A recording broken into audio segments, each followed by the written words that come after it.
জমি অধিগ্রহণের একটা বিরাট সমস্যা।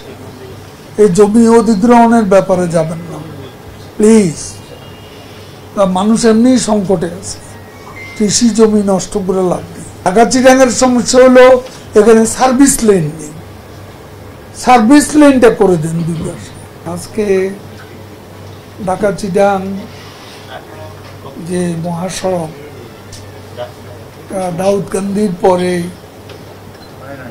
রাস্তার যে মিডিয়ানের উপর গাছগুলো আমাদের প্রাইম মিনিস্টারের চয়েস করা গাছ, ফুলের গাছ অথবা এই অপূর্ব সুন্দর, দেখলে আবার মনে হয় এটা 6 লাইন করা উচিত ছিল, কিন্তু শুরুতে ভুল হয়ে গেছে, তখন 4 লাইন করা হয়েছে।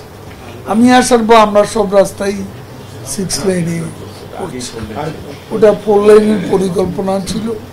আমি এসে দেখলাম গাছ কাটা হচ্ছে ঢাকা চিটাগাং। তো যাক, এটা এখন আমরা এটাকে দুদিকে বাড়াচ্ছি 6 লাইনের পরিকল্পনা নিয়ে। আমরা এগুচ্ছে এটাকে 10 লাইনের জায়গা আমাদের নেই। ডাউস পরিকল্পনা নিয়ে পরে জায়গা পাবেন না। জমি অধিগ্রহণের একটা বিরাট সমস্যা।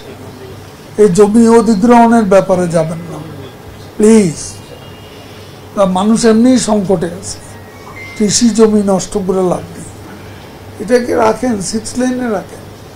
ঢাকা চিটাগাংয়ের সমস্যা হলো এখানে সার্ভিস লেন নেই, সার্ভিস লেনটা করে দেন দুবার, তাহলে সমাধান হয়ে যাবে। আমরা বিশাল পরিকল্পনা হাতে নিয়ে বাস্তবায়ন করতে পারবো না। জমি অধিগ্রহণ ডিসি সাহেবদের পেছনে পেছনে ছুটতে হবে, কাজ হচ্ছে না, এরকম তো দরকার। ঢাকা সিলেটে এখনো বোধহয় জমি অধিগ্রহণ কোথাও কোথাও সমস্যা রয়েছে। এটা কাজে অভিজ্ঞতাকে অন্য জায়গায় কাজে লাগাইতে হবে। আর একটা মানে সড়ক, এটা সম্পর্কে কোনো ভালো খবর আমরা এটা যশোর থেকে করলাম,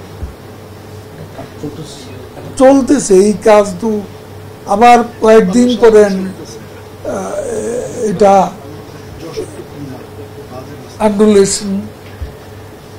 জন্ম নেয়, তারপরে ঢেউ আর ঢেউ পুরা রাস্তা। এটা বোধহয় সয়েল কন্ডিশন খুবই ভালো, ভিজিট করে দিলে ঠিক আছে।